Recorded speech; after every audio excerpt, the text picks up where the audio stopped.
Good afternoon, everybody. Uneducated Economist here. Let me throw the fuzzy dice up there for you guys. There we go. Wanted to talk about lumber again today. Surprise, surprise, right? I've been doing these lumber update videos at least once a week. Sometimes I've been doing them twice a week. But there's a lot of information that's coming out on a pretty regular basis when it comes to this lumber industry. And if you've been following my channel, you would know that lumber has reached a price that is like out of this world. It is so far up there that it is hard to believe that anybody is even willing to start a project right now, considering how expensive a lot of this lumber is. And I am sure that with the amount of news articles that I have been reading over the last month or so about the lumber prices being as high as they are, I can only imagine that it must have deterred a lot of people from starting their projects, considering the astronomical price. However, last week, I made the call on it. I said, okay, I believe this lumber shortage is over. I was noticing it in the pressure treated, and that's where I really noticed it first. I noticed that we were having issues getting some of the sizes of pressure treated lumber. It started with 4x4s, it moved into some 2x6s. Pretty soon, all of it was becoming harder and harder to get our hands on. And it pretty much just drifted out of supply, like it was gone. The prices went through the roof. All summer long, we have been experiencing price increase after price increase up until about 2 or 3 weeks ago, where we saw these prices peaked out. The mid-September contract for lumber futures closed at over $900 per thousand. And if you're not familiar with how lumber is priced, it's priced out per 1,000 board feet. And it's for every 1,000 board feet, it costs $900. And that was out of this world expensive. Typically, you would see $300, $400, $500 per thousand. And before this recent run-up, the previous high was around $650 per thousand. So going all the way up to 900 and beyond, it came real close to 1,000 per thousand, but I don't think it actually closed above 1,000 per thousand on any one of those days.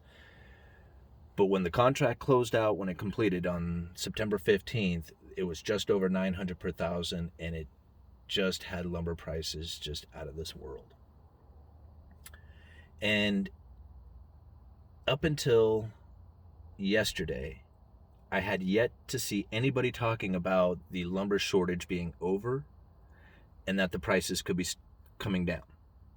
I have yet to hear anybody talk about that until I found an article today from NAHB, the National Association of Home Builders. And they put out an article today talking about how the prices have reached their peak, and although they're still high, we should expect prices to start coming down. Now, what I found interesting in this article is the reasonings that they gave and then the solutions that they went through to try and solve the lumber shortage problem, because they recognized that there was a problem taking place. Now, they don't use the same reasonings that I come up with. They're basically blaming it all on the lumber dispute between the United States and Canada.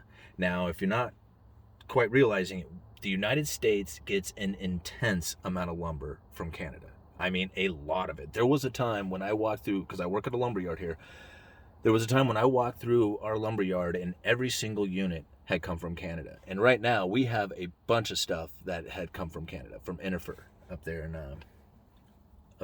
in Canada. So there's a lot of lumber that comes down from them. And the United States was basically saying that it was an unfair trade because they subsidized their lumber and, basically putting a bunch of cheap lumber out there into the market. I don't want to go too deep into it, but this dispute has basically been told by the World Trade Organization that it's not valid and that you cannot do this to the Canadians as far as instituting this tariff, and that they should end that tariff immediately. Like I said, there's a lot of political stuff going on there, and it's been going on since like forever. I mean, you could probably take this dispute back 20, 30 years. Okay, so it's nothing new as far as that dispute goes, but the results from it, they do change a lot of the aspects as far as what comes into the country and the prices that are paid. But the article pretty much blames the entire shortage on that. Now, it doesn't talk about how during the COVID lockdown, that mills saw that as a time that they should probably holding back on their inventory, since nobody's going to be building. Sitting on a bunch of inventory that's not selling is not going to be a wise decision. So they started cutting back on their development. They started curtailing development. At the same time, all these people went home, got locked down, and they're thinking, you know what, we got these stimulus checks, we're locked here at home, why don't we rebuild our decks, why don't we put up a fence to block the neighbor, why don't we improve our surroundings, since we can't go anywhere and we have all this money, let's go buy some lumber. And they depleted the inventories out there, and all the lumber prices just went through the roof as the supply just started shrinking. The mills have a hard time filling in that inventory again because they are somewhat limited on how much they can produce. Okay, now a lot of people say, no, that's, they can just ramp up, have more shifts, do whatever, to produce more lumber. Yes, you can do that, and you can increase some lumber. You can get the production to ramp up some, but then there's an issue when it comes to kiln dried and pressure treated lumber. Because kiln dried basically means that they take the lumber after they cut it and they put it in a kiln, like a big giant building that gets really hot, and they basically cook all the water out of it. Okay, so that when the board comes out, it comes out dry. You have less warping and twisting, and you don't have to, dry the house out before you drywall it. So up here in the Northwest, that's a pretty nice thing to have because, it's so rains all the time around here. The moisture content in the wood is really high, and if you just seal that up, you end up with mold issues. So using kiln dried lumber is a really big beneficial thing to do up here in the Pacific Northwest. But producing kiln dried lumber, you can only have so much space, and it takes so much time in order to produce this lumber. It has to go through that kiln, so it bottlenecks up there. No matter how much you want to produce, it takes so much time, and there's only so much available space. Same thing with the pressure treated. They only have, it takes so much time, and there's only so much available space in order to treat that lumber. So they're in the same situation as kiln dried. And that, to me, is more the real reason why we had a lumber shortage, is because everybody depleted their inventory at the same time. There was a huge demand that came in, and they just could not fill those supply chains, that inventory level again. Now that it's coming towards the end of summer and the building season starting to slow down, the mills have been, ramped up on production, trying to, fill in the demand that's taken place.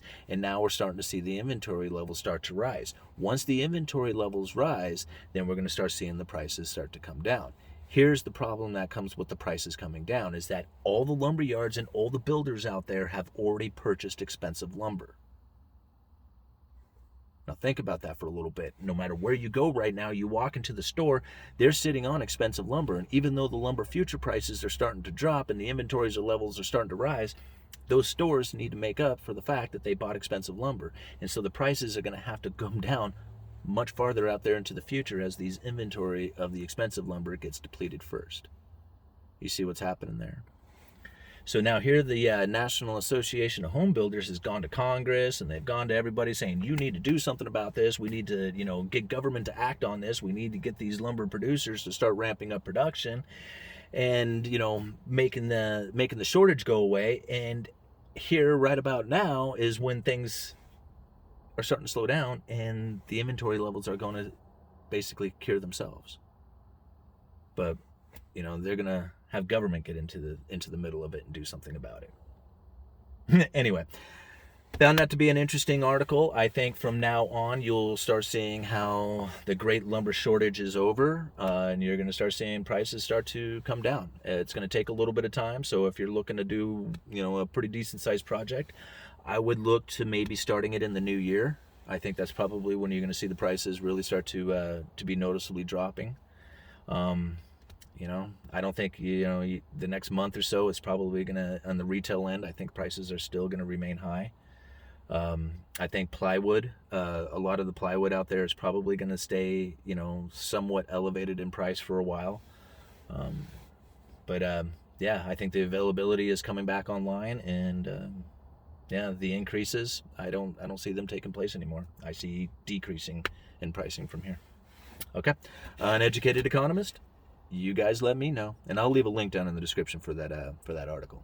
All right, talk to you guys later.